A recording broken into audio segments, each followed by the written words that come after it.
semuanya? Sebelum duduk bisa kasih senyum kanan kirinya, katakan Tuhan Yesus baik. Ya, silakan duduk Bapak Ibu semuanya. Ya, puji Tuhan, senang sekali boleh hadir bersama-sama, beribadah, menyembah Tuhan. Seberapa banyak merasakan Tuhan itu ada di tengah-tengah kita. Amin, Bapak Ibu semuanya. Sekali lagi katakan kanan kirinya, Tuhan dekat dengan kau.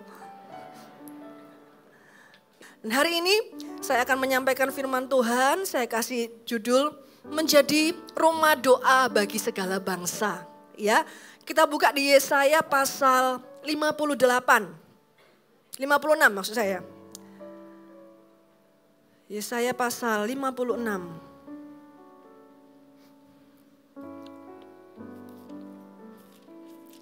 Yang sudah menemukan katakan puji Tuhan. Ya, masih banyak yang belum ya. Oke, saya tunggu. Yesaya pasal 56 yang sudah menemukan katakan yes. Ya, banyak sudah ya. Saya akan bacakan buat Bapak Ibu semuanya. Keselamatan adalah bagi semua orang. Ya, judulnya. Beginilah firman Tuhan. Taatilah hukum dan tegakkanlah keadilan. Sebab sebentar lagi akan datang keselamatan yang daripadaku dan keadilanku akan dinyatakan. Berbahagialah orang yang melakukannya dan anak manusia yang berpegang kepadanya.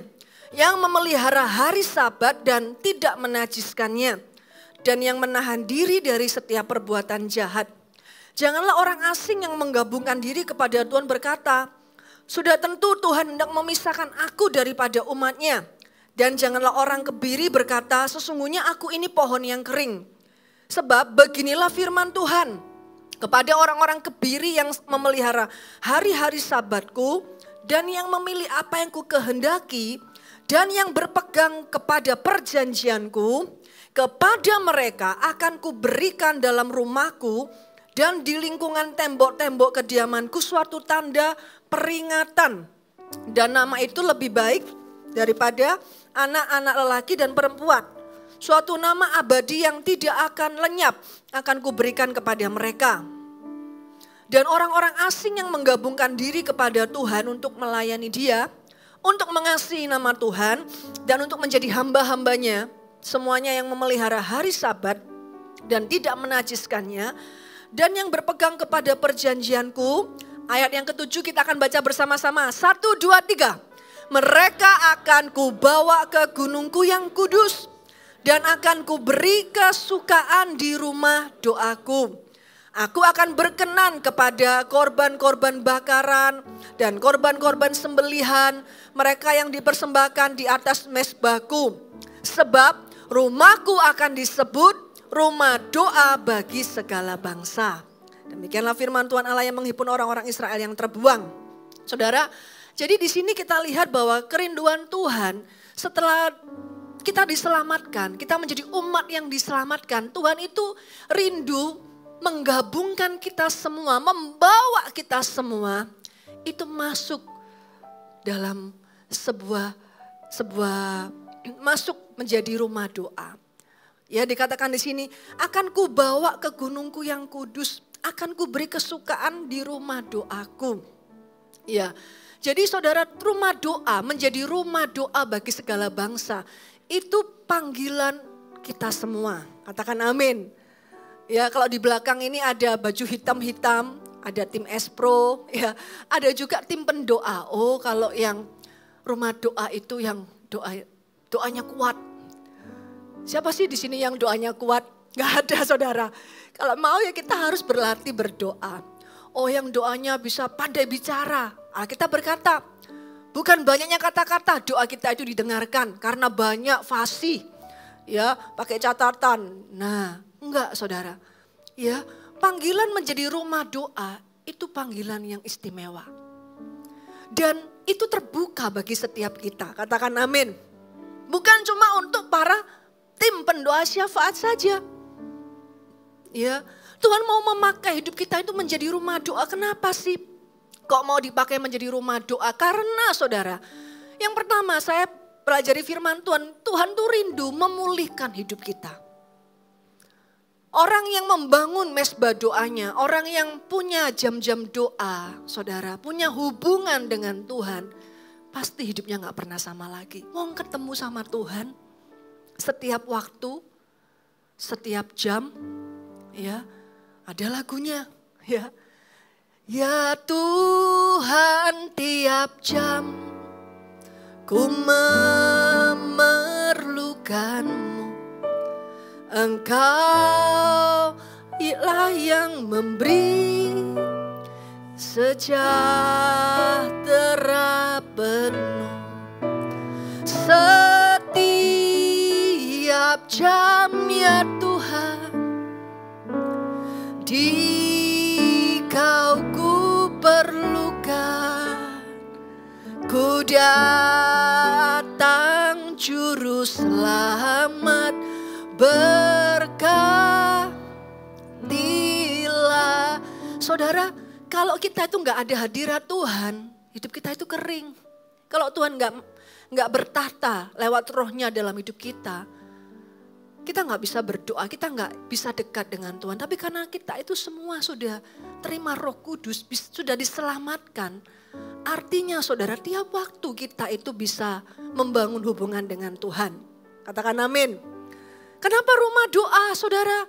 Dikatakan doa itu berbicara persekutuan dengan Tuhan. Ya, doa itu berbicara membangun sebuah hubungan dengan Tuhan. Kalau kita berbicara rumah doa, berarti aktivitas apa yang paling banyak di rumah itu? Doa. Ya mungkin lebih jelasnya, rumah makan. Aktivitas apa yang ada di dalam rumah makan?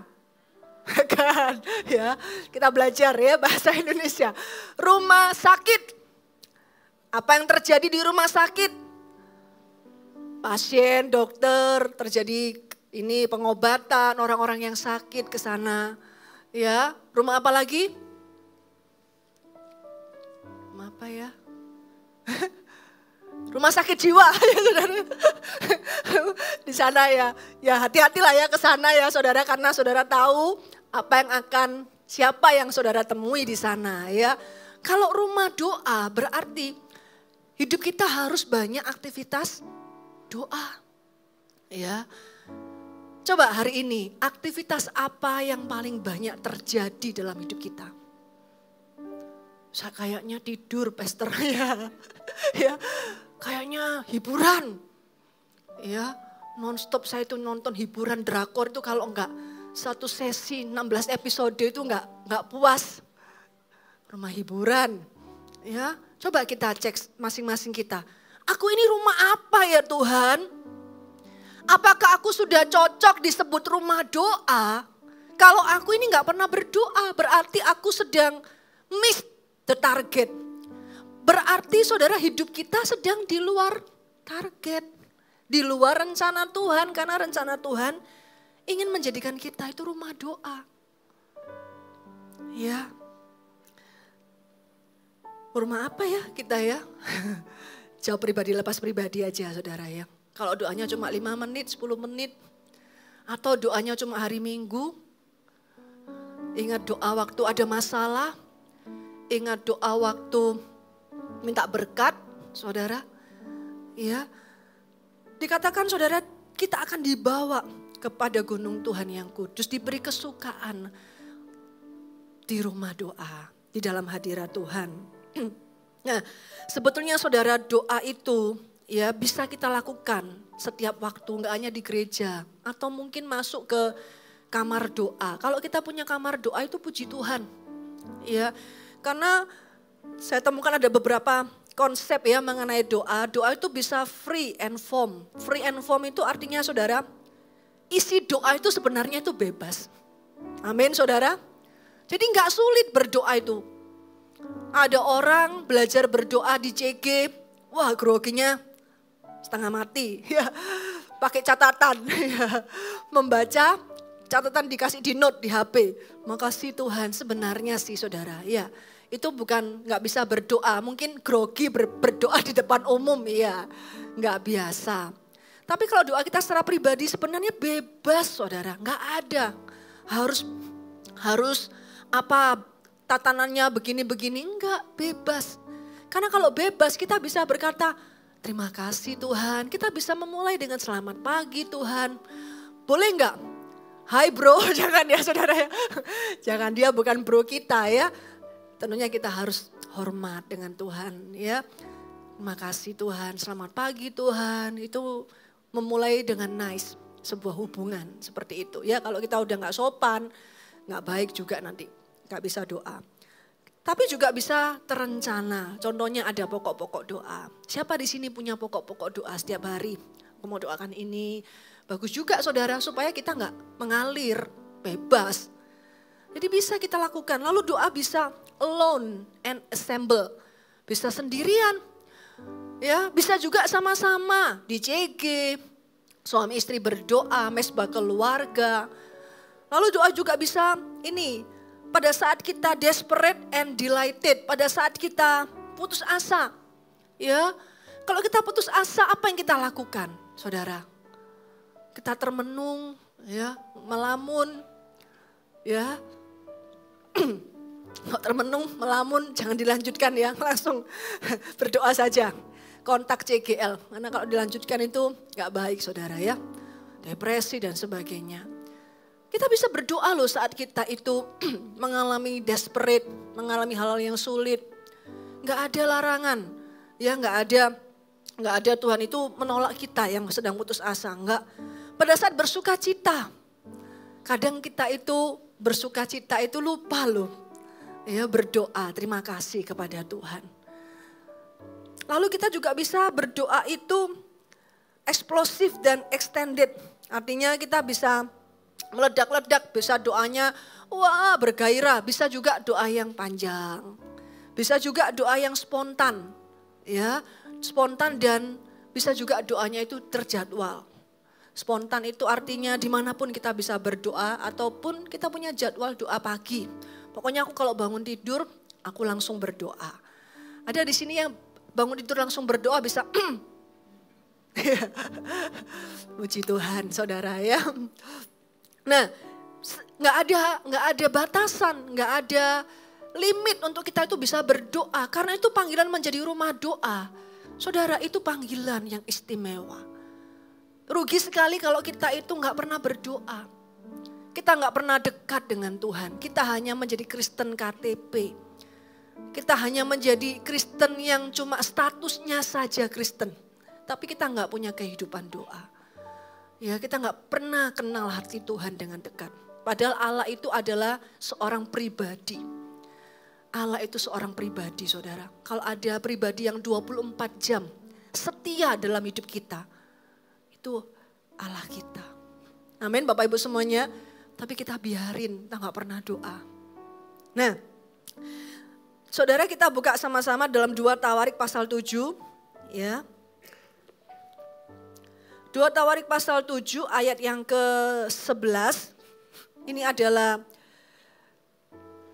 kisah di mana Salomo itu membangun bait suci, bait Tuhan. Ya, kita lihat apa yang terjadi di sini. Tuhan menampakkan diri kepada Salomo untuk kedua kalinya, ayat yang ke-11. Demikianlah Salomo menyelesaikan rumah Tuhan dan istana raja dan berhasil melaksanakan dalam rumah Tuhan dan dalam istananya segala sesuatu yang timbul dalam hatinya. Nah, ketika selesai semua, ayat 12, kemudian Tuhan menampakkan diri kepada Salomo pada malam hari dan berfirman kepadanya, telah ku dengar doamu dan telah ku pilih tempat ini bagiku sebagai rumah persembahan. Bila mana aku menutup langit sehingga tidak ada hujan. Dan bila mana aku menyuruh belalang memakan habis hasil bumi. Dan bila mana aku melepaskan penyakit sampar di antara umatku. Ya saudara ya, ini semua sedang terjadi. Ya, di mana-mana gak ada tempat yang aman selain dalam hadirat Tuhan. Tapi perhatikan ayat 14, ada sebuah janji yang luar biasa. Tuhan berkata, dan umatku yang atasnya namaku disebut, merendahkan diri, berdoa dan mencari wajahku.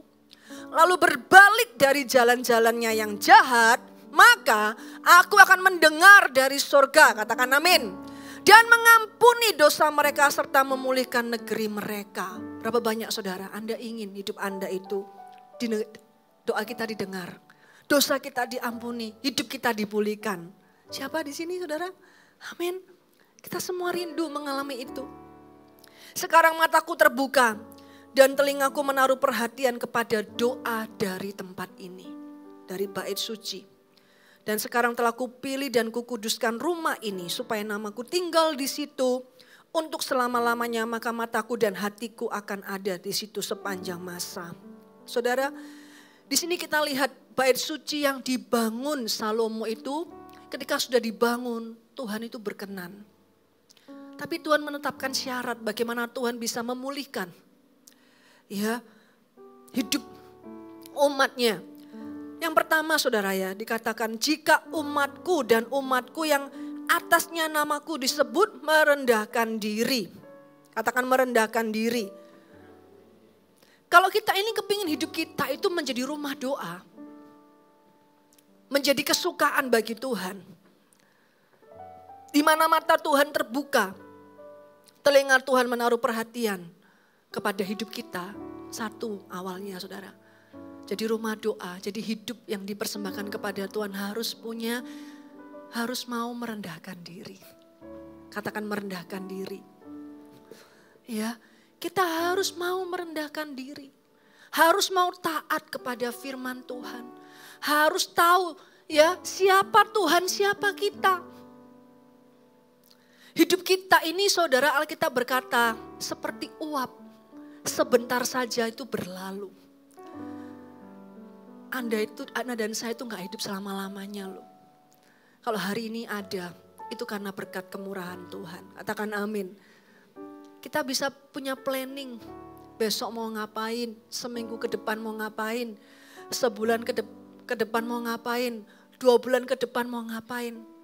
Tapi kalau Tuhan tidak merestui saudara, itu gak akan terjadi. Manusia menetapkan langkahnya, manusia membuat rencana, tapi Tuhan yang menetapkan langkah-langkahnya. Kita harus punya hati yang terus rendah di hadapan Tuhan. Kadang ini saudara kita harus sadar diri. Datang ke gereja, kita berkata perhatikan langkahmu. Kita kesini bukan cuma aktivitas orang Kristen di hari Minggu ke gereja, amin. Datang ke gereja, karena kita sedang berkata Tuhan, Engkaulah Tuhan dalam hidupku. Aku mengakui Engkaulah Tuhan. Bukan karena kita itu orang Kristen saudara. Ibadah itu artinya kita sedang mengakui siapa Tuhan di hidup kita. Dia Allah yang berdaulat. Dia Allah yang penuh kuasa. Dan kita mau datang, submit, merendahkan diri kita. Sehingga ketika kita punya sikap hati, datang ke Tuhan dengan hati yang rendah hati. Bukan hati yang menuntut Tuhan. Bukan hati yang salah. Saudara, kita akan mengalami pemulihan dari Tuhan. Kita akan mengalami berkat dari Tuhan. Katakan amin. Ini syarat pertama. Kalau kita kehilangan ini saudara, kita menjadi terbiasa. Hati kita menjadi hambar. Kita hanya melakukan ibadah karena rutinitas. Saudara, kita gak akan bisa menjadi rumah kesukaan bagi Tuhan. Ya. Yang kedua dikatakan, umatku yang atasnya namaku disebut merendahkan diri, berdoa dan mencari wajahku. Kalau kita rindu hidup kita itu menjadi rumah doa, hidup kita itu bisa menyenangkan hati Tuhan. Saudara pastikan kita itu harus mau punya hati untuk kenal Tuhan. Amin. Orang yang berhenti mengenal Tuhan itu bahaya besar. Karena di sana dia akan mulai mengandalkan kekuatannya sendiri. Karena di sana dia akan berjalan sesuai pemikirannya sendiri. Di sana dia akan mereka-reka jalan-jalannya sendiri. Dia akan kehilangan rencana terbaik daripada Tuhan. Berdoa dan mencari wajah Tuhan artinya saudara, sampai seumur hidup kita gak boleh puas untuk kenal Tuhan. Dia itu Allah yang maha tahu. Dia itu Allah yang begitu dahsyat, begitu besar. Dikatakan bumi ini tumpuan kaki Tuhan. Langit adalah tahtanya. kita itu hanya setitik, setitik, titik itu gimana? Kita hanya satu titik. Kita sadar, ya Tuhan, aku mau hidup untuk mengenal Tuhan. Ya, saya nggak pernah bosan menyanyi lagu anak-anak. Ya, ada anak-anak di sini, kita semua anak-anak Tuhan, amin. Ya, I love you Jesus, I grow up knowing you. I love you Jesus, I grow up serving you. I love you Jesus, my life is saved by you. I never forget, I grow up. Gak ada teksnya ya, mungkin teksnya di voltage, saudara ya. I love you Jesus, I grow up knowing you. Saudara, kalau kita punya goal, hidup kita itu untuk kenal Tuhan.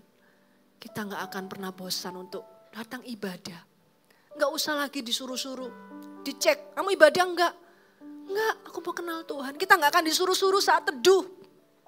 Kita akan rindu baca firman, saudara. Kita akan cari rema.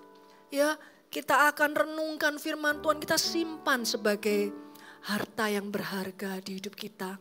Saudara, miliki hati yang mau kenal Tuhan dengan sungguh-sungguh. Sampai kapanpun. Katakan kanan kirinya, jangan pensiun ya kalau mau kenal Tuhan. Jangan pensiun. Gak boleh pensiun, saudara. Ya, yang ketiga ini, saudara, berbalik dari jalan-jalannya yang jahat. 3 hal ini, saudara, yang ketiga. Artinya apa? Berbalik dari jalan-jalan yang jahat. Ada pertobatan dalam hidup kita. Seringkali sudah lama jadi orang Kristen, gak jaga hidup, terjebak dengan yang namanya dosa. Bertobat itu kan waktu awal-awal itu saya waktu SMA itu. Saudara, ngeri loh saudara kalau hari ini kita itu masih main-main dengan dosa. Apakah bisa kita tuh terikat dengan dosa? Bisa saudara. Dan orang yang masih menyimpan dosa, gak mau bertobat, gak bisa menjadi rumah doa. Allah itu kudus. Kita berkata, tanpa kekudusan tidak seorang pun bisa melihat Allah. Bagaimana kita bisa dipulihkan, bisa dipakai Tuhan menjadi rumah doa. Bisa mengalami berkat Tuhan. Kalau kita ini gak hidup kudus, gak ada pertobatan, gak mau bertobat. Ya, saudara, saya pernah melayani seorang anak AOG. Ya, waktu saya masih AOG juga. Saat itu saya menjadi seorang CG leader. Ya, anak CG saya itu kelas SMA, anak SMA. Di CG, ternyata dia nggak pulang, saudara, dari rumah. Cewek, saudara. Waduh, dia kenal seorang pria, ya. Pokoknya dia berontak dengan orang tuanya, nggak pulang, dicari orang tuanya nggak ada. Nah, kita itu sebagai CG leader itu tempat pertolongan, ya. Ditelepon lah mamanya. Dia namanya anggap saja siapa ya namanya Lili, ya. Ada kesamaan nama itu sebuah kebetulan saudara ya. Lili ini lo nggak pulang, gimana dia? Oh iya Kak Tante, oh iya kita bingung kan, kita waktu itu pakai handphone ya, nggak ada WA gitu ya. Handphone, SMS, telepon gitu ya. Bener ya tahun berapa itu ya. Nah singkat cerita saudara, saya sebagai CGL merasa sedih, takut, khawatir kan. Ini anak rohani saya gitu ya, dipercayakan dalam penggembalaan CG saya. Mamanya sudah telepon, gimana nih? Gak dijawab teleponnya. Yang saya lakukan adalah saya berdoa, ya kan. Saya berdoa, Tuhan patahkan setiap roh pemberontakan, aku tarik dia kembali pulang gitu ya dan sebagainya. Saya masih ingat saya doa sungguh-sungguh saudara, saya mengasihi anak ini ya kan. Saya khawatir dia seorang cewek kalau ditipu laki-laki jahat gitu ya. Gimana nih? Karena pergi dengan cowok gitu ya. Sampai sore nggak pulang. Sampai saya itu bawa doa terus saudara ya. Tolong Tuhan dan sebagainya, berdoa syafaat. Malam pun saudara sedih, semakin sedih. Kok nggak pulang? Kok nggak pulang saudara semalam saudara. Bayangkan udah hancur gitu ya. Gimana nih, khawatir. Sampai beberapa waktu saya ketemu dengan anak ini. Dia itu cool-cool saja. Saya panggil, ayo kamu harus bertobat gitu ya saudara ya. Kamu harus dipulihkan. Tuhan rindu memulihkan hidupmu. Ayo Cece doakan kamu ya, kita ke menara doa. Saya ajak, kamu harus saya karet, ayo menara doa, janjian gitu ya. Di menara doa saudara, saya menyembah, saya nangis-nangis gitu ya. Tuhan pulihkan anak ini Tuhan gitu ya, bersyafaat. Tapi saya ketika buka mata, saya juga kaget, anak ini cool banget saudara. Saya doa sungguh-sungguh dia, loh ini yang bertobat saya atau dia gitu ya saudara ya. Kemudian, saya nangis-nangis berdoa kan. Sampai saya itu, coba kamu ayo angkat tanganmu kepada Tuhan gitu ya. Sudah saya sampai tuntun dia gini. Lebih tinggi lagi loh. Saya mulai pulang itu saudara ya, hati saya juga bingung. Tuhan, gimana Tuhan anak ini kok seperti ini? Ya, kok nggak sadar akan dosanya? Ya, bohong dan sebagainya. Saya belajar saudara, pertobatan itu tidak bisa dipaksakan. Pertobatan sejati itu harus lahir dari hati yang menyesal, berbalik.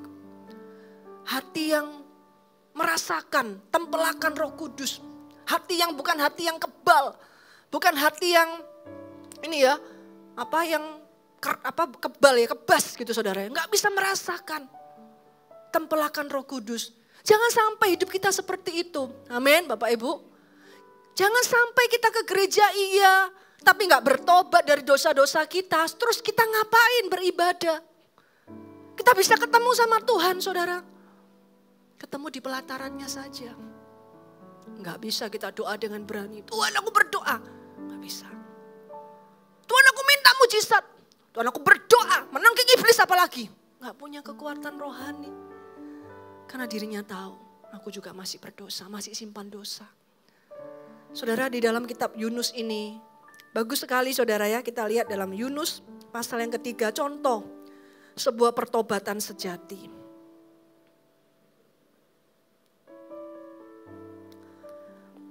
Yunus pasal yang ketiga, ayat 1 sampai yang ke-10 ya.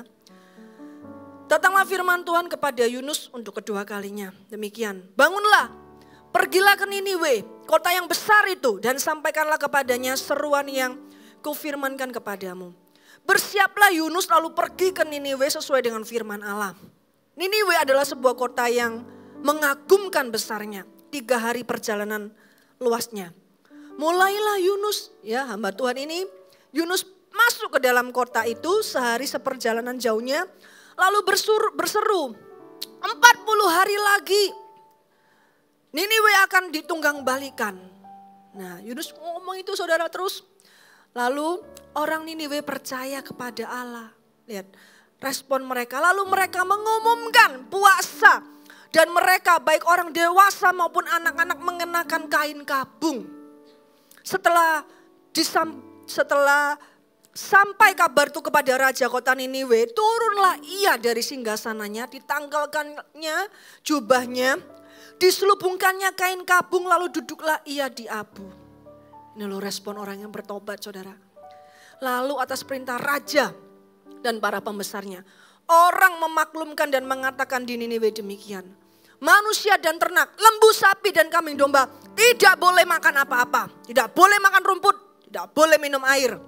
Haruslah semuanya manusia dan ternak berselubung kain kabung dan berseru dengan keras kepada Allah. Serta haruslah masing-masing berbalik dari tingkah lakunya yang jahat dan dari kekerasan yang dilakukannya. Siapa tahu mungkin Allah akan berbalik dan menyesal serta berpaling dari murkanya yang bernyala-nyala itu sehingga kita tidak binasa. Perhatikan ayat 10. Ketika Allah melihat hati mereka, betul? Betul saudara? Betul. Ketika Allah melihat hati mereka, perbuatan saudara, bukan hati. Hati itu tricky. Kita bisa bertobat karena sebenarnya bukan bertobat, menyesal. Gak enak ini loh, perasaanku gak enak, tertuduh, menyesal aku Tuhan. Aku kok tadi dengerin firman tuh kayaknya gak enak ya, hatiku gak damai. Aku minta ampun lah Tuhan. perasaan. Tapi lihat, Tuhan itu melihat perbuatan. Action kita, saudara. Kalau Anda sungguh-sungguh bertobat, actionnya itu loh yang menentukan. Serius enggak pertobatannya. Mereka berpuasa, berkabung, saudara. Duduk di atas abu rajanya. Udah enggak kayak raja. Kadang kenapa saudara, altar call itu penting loh saudara. Itu menunjukkan keseriusan seseorang untuk bertobat. Malu, memang malu. 5 menit kan malunya. Tapi hubungan kita dengan Tuhan beres. Tuhan lihat serius anak ini. Serius ini mau bertobat daripada malu. Nah, malu maju Tuhan. Tuhan tahu hatiku ya kan. Aku bertobat Tuhan. Gak usah maju. Saudara, langkah kadang maju altar call itu membuktikan Tuhan. Aku bertobat Tuhan. Aku serius. Orang yang serius bertobat. Saudara di sana Tuhan siap untuk memulihkan. Halo amin. Anda yang masih jatuh bangun dalam dosa. Gak mau bertobat. Mungkin belum bertobat sungguh-sungguh. Tinggalkan saudara. Berbalik. Ya, dikatakan menyesal Allah.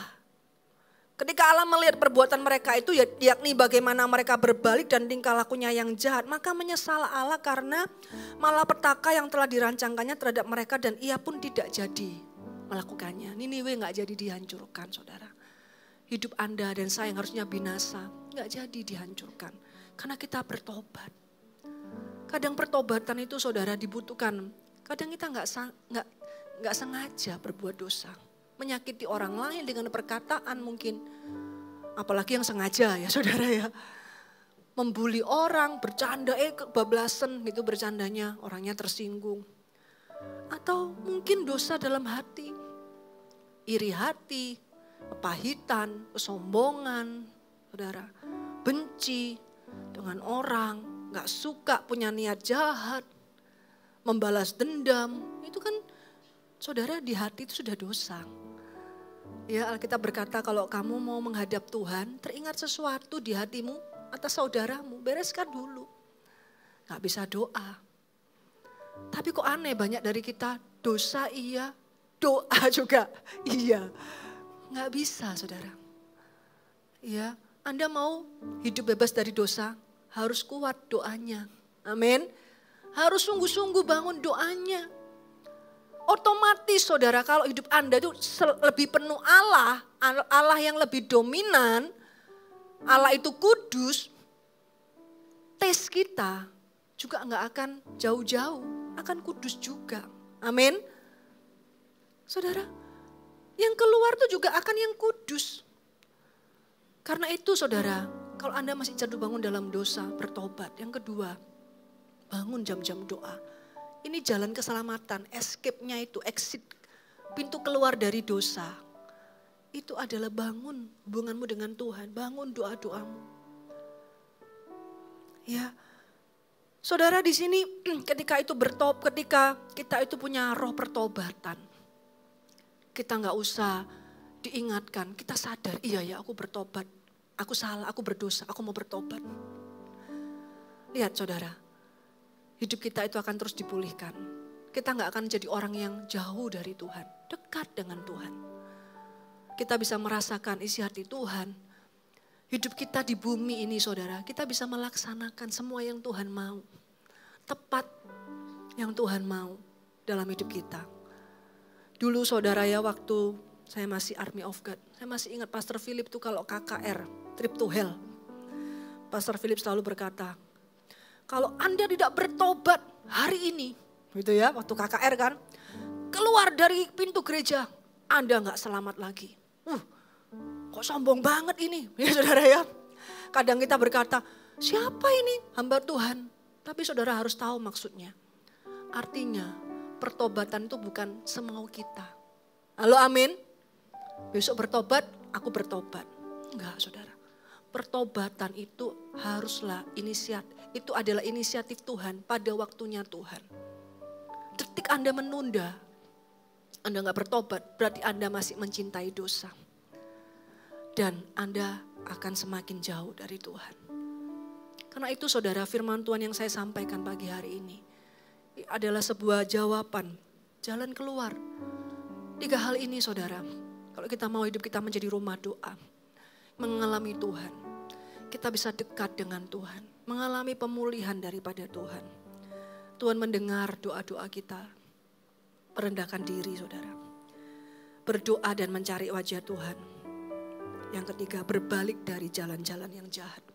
Saudara, ini waktunya Anda bongkar semua di hadapan Tuhan. Karena inilah waktu perkenanan Tuhan. Saat ini saudara, bukan nanti di rumah. Ya, jangan menunda-nunda pertobatan. Jika hari ini Anda sungguh-sungguh rindu, hidup Anda dipulihkan. Anda gak mau lagi jatuh bangun dalam dosa. Please, serahkan semuanya. Bawa hidupmu kepada Tuhan. Tanggalkan dosa, berbalik. Saya percaya ada pemulihan, ada berkat penyertaan Tuhan yang akan dinyatakan lebih lagi dalam hidup kita. Katakan amin.